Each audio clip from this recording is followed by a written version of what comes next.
Welcome to technical अस्त्रा। दोस्तों अभी एक नया अपडेट निकल के आ रहा है और ये अपडेट है अमेरिका के surface to air missile system NASAMS 2 को लेकर। जी हाँ दोस्तों, आपको बता दें कि देश की राजधानी दिल्ली को अब सुरक्षित करने के लिए भारत ने अमेरिका से national advance surface to air missile system second यानी कि NASAM सेकंड को हासिल करने के बेहद करीब पहुंच गया है। जी हाँ दोस्तों, इसका इस्तेमाल स्वदेशी रूसी और इजरायल प्रणालियों के साथ मिलकर एक बहुस्तरीय हवाई ढाल बनाने के लिए इस्तेमाल किया जाएगा। यानी कि दोस्तों इसका इस्तेमाल एयर डिफेंस के तौर पर किया जाने वाला है और वो भी खास करके दिल्ली वाले क्षेत्र में, जो कि देश की राष्ट्रीय राजधानी है। दोस्तों अगर ऐसा हो जाता है तो राष्ट्रीय राजधानी दिल्ली मिसाइल के खतरों से ही नहीं बल्कि ड्रोन और बैलिस्टिक मिसाइलों से भी सुरक्षित हो जाएगी और इस तरह से दिल्ली में किसी भी तरीके का 9/11 जैसा हमला नहीं हो पाएगा।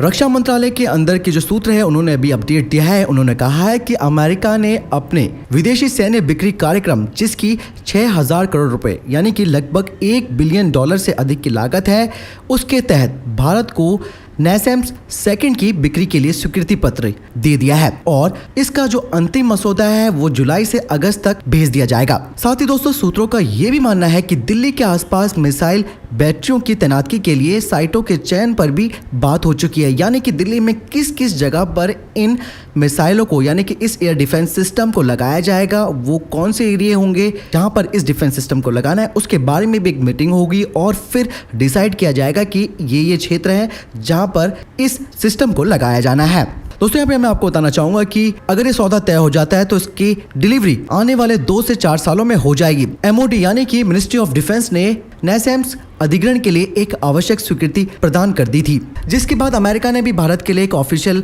जो लेटर है उसको जारी किया था। अमेरिका हालांकि भारत पर अपने terminal high attitude area defence, जैसे कि मैंने आपको बताया था कि थर्ड और पैट्रियट एडवांस कैपेबिलिटी यानी PAC-3 मिसाइल डिफेंस सिस्टम भी खरीदने के लिए भारत पर प्रेशर बना रहा है और रक्षा मंत्रालय ने इस बारे में कहा है कि वे 5.43 बिलियन यानी कि लगभग 40,000 करोड़ रुपए के एडवांस S-400 ट्रायम्फ सतह से हवा में मार करने वाली मिसाइल प्रणाली के 5 स्क्वाड्रन के लिए रूस के साथ पहले ही सौदा कर चुकी है और ये सौदा दोस्तों भारत ने अक्टूबर 2018 में किया था। ये गवर्नमेंट टू गवर्नमेंट समझौता हुआ है और इसके बाद अमेरिका का जो प्रतिबंध अधिनियम है, जिसे काटसा कहा जाता है, उसके तहत रूस से S-400 मिसाइल खरीदने के लिए मना किया गया था। दरअसल दोस्तों जैसे कि मैंने आपको डिफेंस अपडेट में भी बताया था कि अमेरिका बहुत ही ज़्यादा प्रेशर डाल रहा है भारत के ऊपर कि S-400 ना लो,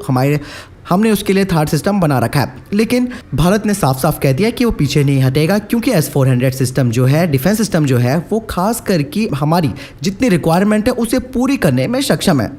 अगर दोस्तों बात करी जाए इनके NASAMS 2 की, तो ये विशेष रूप से सिर्फ दिल्ली पर ही एक तरह से मिसाइल शील्ड का काम करने वाला है और इसीलिए इसे खरीदा जा रहा है। S-400 सिस्टम जो कि अक्टूबर 2020 से 2023 के बीच भारत में आने वाले हैं और S-400 सिस्टम जो कि 380 से 400 की सीमा में बम, जेट्स या जासूसी विमान या फिर मिसाइल और ड्रोन का पता लगाने और उन्हें नष्ट करने में सक्षम है। और आपको बता दें कि NASAMS सेकंड इतना ज्यादा प्रभावी नहीं है। दोस्तों आपको बता दें कि NASAMS 2 ये स्टिंगर सतह से हवा में मार करने वाली मिसाइलें, बंदूक प्रणाली और AIM-120 C7 AMRAAM जैसी विभिन्न हथियारों से लैस होगा, जो 3 डायमेंशनल सेंटिनेंटल रडार पर आधारित होगा। यह नेटवर्क प्रणाली बिल्डिंग के आसपास भी शूट करने में सक्षम है। दोस्तों यही नहीं, भारत भी मिसाइल शील्ड बनाने के ऊपर कार्य कर रहा है और DRDO द्वारा विकसित की जा रही 2 स्तरीय बैलिस्टिक मिसाइल रक्षा यानी BMD प्रणाली बनाई जा रही है। इस प्रकार से AAD यानी कि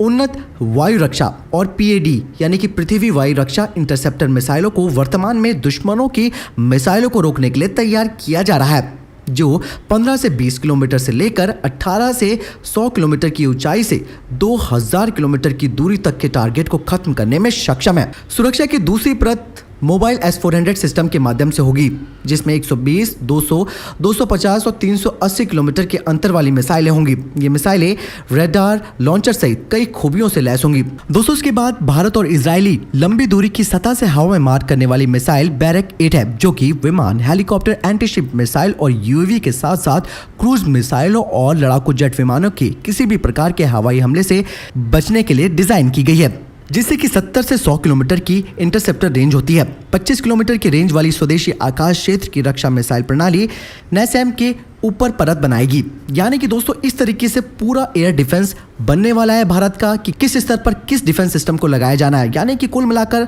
अमेरिकी, रूसी और इजरायली के साथ साथ भारत का एयर डिफेंस सिस्टम, यानी कि ये सारे के सारे एयर डिफेंस सिस्टम एक साथ एक दूसरे के सपोर्ट से कार्य करेंगे। यानी कि भारत और फिर दिल्ली जो कि राष्ट्रीय राजधानी है उसको सुरक्षित बनाने के लिए इस तरीके की परतों के हिसाब से, यानी कि इस तरीके की लेयर के हिसाब से कार्य किया जाएगा, क्योंकि दोस्तों बाहरी खतरों से निपटने के लिए बहुत ज़्यादा ज़रूरी है एयर डिफेंस सिस्टम का होना। साथ ही दोस्तों सबसे बड़ी बात यह है कि हमें स्वदेशी रूप से विकसित किए जाने वाले एयर डिफेंस सिस्टम पर भी फोकस करना होगा, क्योंकि आखिर कब तक हम लोग इन लोगों के पास दौड़ते रहेंगे और ये लोग हमेशा फ़ायदा उठाते रहेंगे। दो देशों के बीच की लड़ाई में तीसरा देश फंस जाता है और यही होता है अमेरिका, रूस और भारत के बीच में भी। और ऐसे में अगर हमारी जो रक्षा की जो प्रणालियां हैं, अगर हम उससे सेल्फ डिपेंड होते हैं, उसमें खुद से उसको विकसित करते हैं, तो शायद ये सारी टेंशन हमारे बीच में नहीं आएगी। और सबसे बड़ी बात है कि दोस्तों भारत ऐसी जगह पर खड़ा है जहां पर उसके पड़ोसी देश हैं और इन देशों को भी भारत अपने जो डिफेंस सिस्टम्स हैं, जो डिफेंस इक्विपमेंट्स हैं, उनको आसानी से कम रेट पर भी बेच सकता है। और बहुत बड़ी अपॉर्चुनिटी है भारत के पास, क्योंकि कम लागत में आसानी से इन मिसाइलों को या इन डिफेंस सिस्टम्स को एक जगह से दूसरी जगह पहुंचाया जा सकता है। वहीं अमेरिका से कोई भी डिफेंस सिस्टम आता है या कोई भी इक्विपमेंट्स आते हैं, उनकी ट्रैवलिंग कॉस्ट भी होती है, बहुत सारी चीज़ें होती हैं, वो सब लगकर वो चीज़ें और महंगी हो जाती है। तो दोस्तों भारत के पास अपॉर्चुनिटी है कि इन आने वाले समय में, जबकि देश में मजबूत सरकार है, तो सेल्फ डिपेंड होने के लिए अधिक से अधिक स्वदेशीकरण के हिसाब से